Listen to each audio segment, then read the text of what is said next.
반갑습니다, 학생 여러분. 자, 오늘도 영상을 통해서 수업을 한번 해볼게요.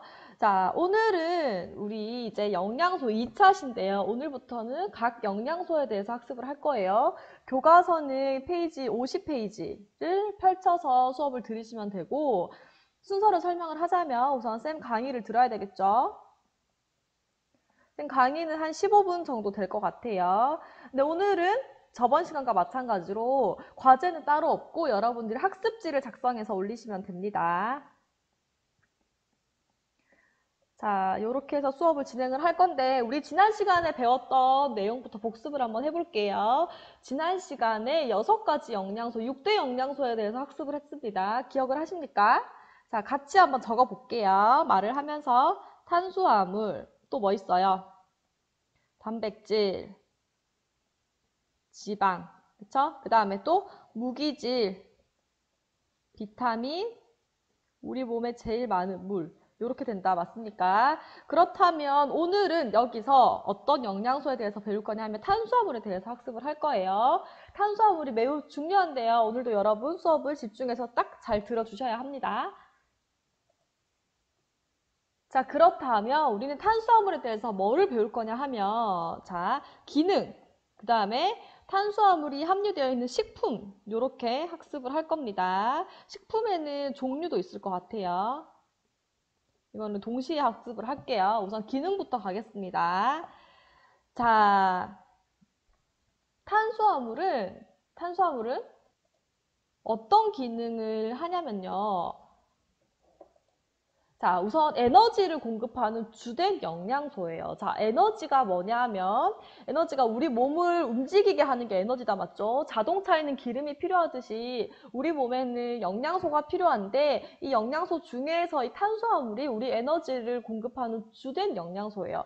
그러면 이 에너지 얼만큼 내는지 볼게요. 1g당 4kcal라는 에너지를 내게 됩니다. 여기서 여러분 칼로리라고 하는 것에 대해서 조금 더 자세하게 한번 살펴볼게요.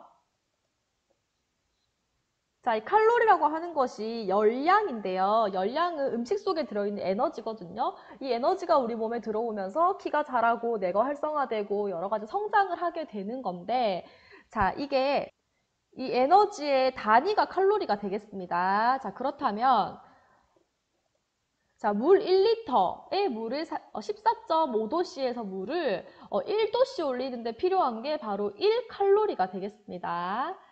자, 이렇게 알고 계시면 될 것 같고 우리 탄수화물은 1g당 4kcal 에너지를 낸다라는 것을 알고 계셨으면 되겠습니다.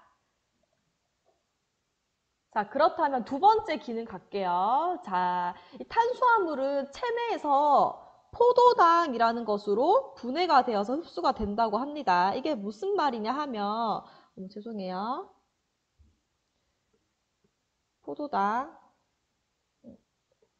자, 포도당으로 흡수가 되는데 탄수화물은 사실 조금 큰 분자거든요. 이런 식으로 큰 분자라면 이것을 우리가 음식에 있는 탄수화물을 먹었을 때 그것이 입으로 씹고 그 다음에 위를 거쳐서 소화되는 과정으로 거치게 되면은 아주 작은 단위로 바뀌게 돼요. 자, 이것을 한번 그림으로 한번 보여드릴게요. 자, 이렇게 탄수화물은 여러 가지, 이렇게 좀 큰 여러 가지 분자로 되어 있으면은, 자, 이게 하나가 포도당이에요. 자, 이 포도당이 여러 개 합쳐져서, 죄송합니다. 이 하나의 포도당이 여러 개 합쳐져서, 탄수화물이 된다라는 거. 그러면은 이 체내에서는 탄수화물 섭취를 하면은 이 포도당으로 분해가 되어서 우리 몸의 곳곳에 흡수가 돼요. 자, 이 포도당은 포도에서 먼저 발견이 되었다고 해서 포도당으로 이름을 지어졌다고 합니다. 자, 그렇다면 세 번째 기능 갈게요. 자, 우리 이 뇌 있죠? 우리 몸에 있는 한 40분의 1 정도 차지하는 이 뇌는 포도당만을 유일하게 에너지원으로 사용을 한다고 해요. 자, 보겠습니다, 사진을.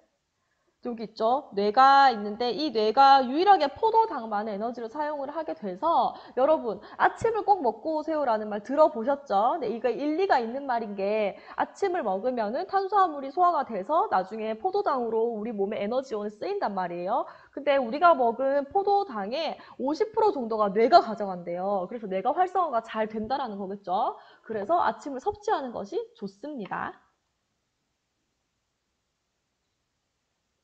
자, 그렇다면 여러분 혹시 탄수화물 돼지라는 얘기를 들어보셨을까요? 아니면 이런 말 있죠. 엄마들이 혹은 할머니들이 밥만 먹어도 살이 찐다라는 말 들어보셨을까요? 근데 이것도 일리가 있는 말이에요. 자, 설명을 해드릴게요. 자, 우리 탄수화물을 섭취를 하게 되면 탄수화물이 처음에 탄수화물을 섭취를 하게 되면 이게 무엇으로 분해가 된다 그랬죠? 포도당으로 분해가 된다, 그쵸? 자, 이 포도당은 다른 글리코겐이라는 다른 물질로 바뀌게 되면서 몸속에 저장을 하게 돼요. 어디에 저장하느냐? 간. 간 같습니까? 그 다음에, 근육.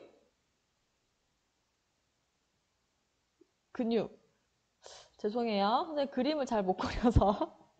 자, 근육. 이렇게 저장이 돼요. 근데 저장이 되는 것은 한계가 있어요. 간이랑 근육에 저장되는 것은. 그러면 또 뇌에도 다 썼어. 그럼 나머지 포도당은 어떻게 되냐 하면 지방으로 전환이 돼요. 지방으로 전환이 되어서 어떻게 될까요? 이 지방들이 우리의 출렁이는 뱃살 있죠? 뱃살. 요런 데다가 지방이 막 쌓이게 됩니다. 맞죠? 아니면은 여기 팔뚝살. 요렇게 지방이 쌓이게 되죠. 요렇게. 자, 이런 식으로 이제 지방이 쌓이게 되는데 그래서 탄수화물을 많이 먹어도 살이 찐다라는 말은 일리가 있는 말이고 사실입니다. 아시겠죠? 자, 그렇다면 탄수화물의 네 번째 기능 갈게요. 네 번째 기능은 탄수화물인 여분의 포도당은 쌓이면은 지방으로 몸속에 쌓이게 된다라는 것을 알게 되겠죠. 맞죠? 여러분들 배운 만큼 보이고 이제 배운 만큼 알 수 있다고 이제 탄수화물을 먹어도 살이 찐다라고 했을 때 우리가 예스라고 대답할 수 있어야 합니다.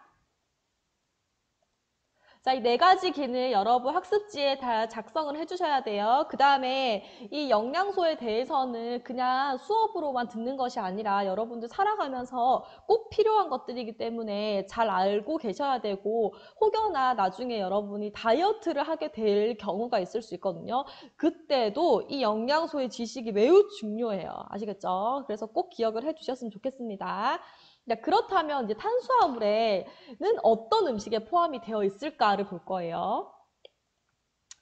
자, 여러분 맛있겠죠? 이 뒤에 위에 그림 좀 잘렸는데 그래도 어떤 그림인지 여러분 잘 보이실 거라 믿습니다. 너무 맛있겠죠? 자, 그러면 이 모든 것들이 탄수화물이 포함된 음식이거든요. 근데 여러분 좀 의외인 것들이 있지 않습니까? 뭐 이것도 탄수화물이라고? 라고 생각하는 것이 분명히 있을 건데요. 자, 같이 한번 보도록 할게요. 보면은 지금 위에는 밥, 그 다음에 또 뭐 있어요? 밥, 맞죠? 밥. 적어볼게요. 밥, 그 다음에 고구마, 옥수수, 감자, 요런 구황 작물들, 그 다음에 이건 국수를 쌤이 표현을 하고 싶었어요.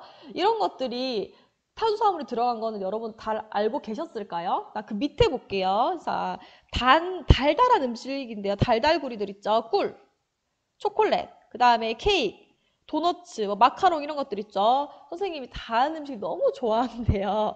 자, 이런 것들도 탄수화물이 들어있어요. 알고 계셨을까요? 이제부터 배울 겁니다. 그 다음에 더 의외인 것들이 있어요. 이건 뭐예요? 시금치, 맞죠? 그 다음 사과, 그 다음 이거는 해조류거든요. 자, 이런 것도 탄수화물이 들어있어요. 자, 신기하죠, 여러분? 자, 그렇다면 이제 눈치채신 분들도 계실 텐데 탄수화물은 조금 다른 형태로 음식에 들어있다라는 것을 알고 계셔야 하는데요. 요렇게 이게 비슷한 형태예요. 똑같은 형태예요. 그 다음에 요렇게 지금 세 개로 나눠볼게요. 그 다음에 이렇게 요런 형태로 지금 나누어져 있습니다. 거기에 대해서 학습을 한번 해볼게요. 자, 그러면 탄수화물은요, 여러분, 세 가지 형태로 들어있어요. 자, 보이십니까? 적으셔야 돼요, 학습지에. 녹말식품. 그 다음에 당식품, 그 다음에 식이섬유, 요렇게 세 가지 형태로 나누어져 있습니다. 그러면 아까 그 음식들 중에서 각각 어디에 들어가는지 한번 보도록 할게요. 자, 이 녹말식품은 뭐가 들어있냐면 요런 것들, 아까 봤던 구황작물들 있죠? 이게 녹말의 형태로 들어있어요. 조금 분자가 긴 구조들이죠. 이게 녹말식품, 전분이라고도 합니다. 전분. 자, 그 다음에 당식품은 아시겠죠, 여러분? 뭐예요? 달달구리한 것들 있죠? 이런 것들이 당식품인데요. 설탕이 주된 원료가 되겠죠. 그래서 나쁜 탄수화물이라고 하면은 이 설탕, 당식품을 떠올리면 될 것 같아요. 우리가 몸에 너무 맛있지만 몸에는 좋지 않은 이런 당식품들. 그 다음에 마지막으로 남아있는 것들이 있죠.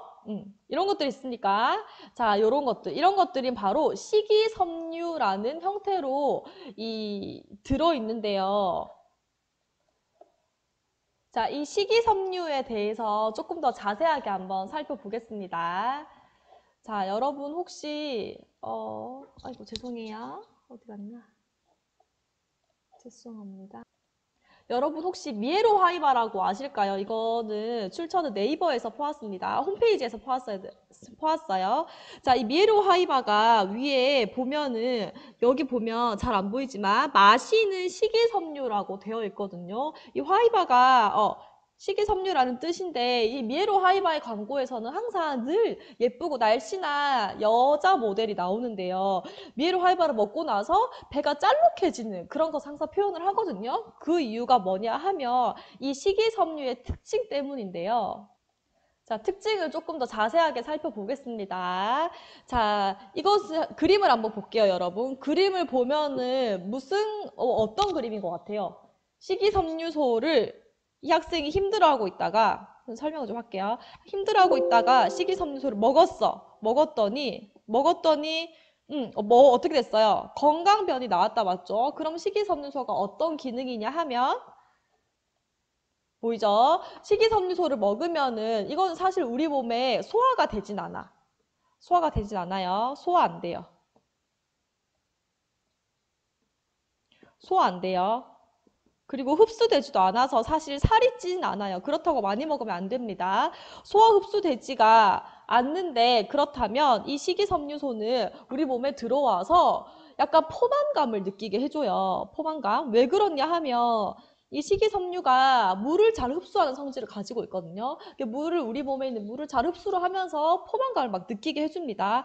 그리고 이 식이섬유가 몸에 들어와서 장 운동을 활발하게 해준대요. 여기 보이시죠? 활발하게 해주면서 대장에 있는 찌꺼기들을 가지고 와서 변으로 보내주는 역할을 한다고 합니다. 정말 고마운 그런 기능을 가진 영양소죠. 자, 그러면 장의 운동을 도와서 뭐를 해준다? 변비를 예방해준다. 아주 고마운 음식이 바로 식이섬유소인데요. 식이섬유소는 하루에 조금씩 매일매일 섭취를 하면은 좋습니다. 자, 그러면 이 식이섬유소가 어디에 많이 들었냐 하면요. 어디에 많이 들었을까요? 과일류. 과일류. 아이고, 과일류. 특히 과일 중에서도 껍질에 많이 들었어요. 사과 껍질 이런 거 있죠. 거기에 식이섬유소가 많이 들었거든요. 그래서 깨끗하게 씻은 다음에 껍질채로 같이 먹으면 더 좋아요. 그 다음에 채소류에 많이 들었어요. 그 다음에 고구마 같은 거 있죠. 고구마 우리 먹다가 끝쪽에 아니면 씹히지 않는 그런 게 있거든요. 그게 바로 식이섬유예요. 그 다음에 해조류 이런 데 많이 들어있어요. 자, 그래서 이 식이섬유를 자주 섭취를 하면은 좋아요. 자, 됐습니까? 자, 그렇다면 오늘 우리가 탄수화물에 대해서 학습을 해봤는데 탄수화물 뭐에 대해서 배웠죠? 우선 기능, 맞죠? 기능 총 우리 4가지 했어요. 그거 잘 기억을 해두시고 그 다음에 종류가 총 3가지가 있다라는 거, 거기에 따른 음식이 다 다르다는 거 기억을 해두시고 학습지를 잘 정리를 해두셔야 합니다. 자, 오늘 수업은 여기까지 하고 다음 시간에는 또 다른 영양소로 돌아오도록 하겠습니다. 안녕!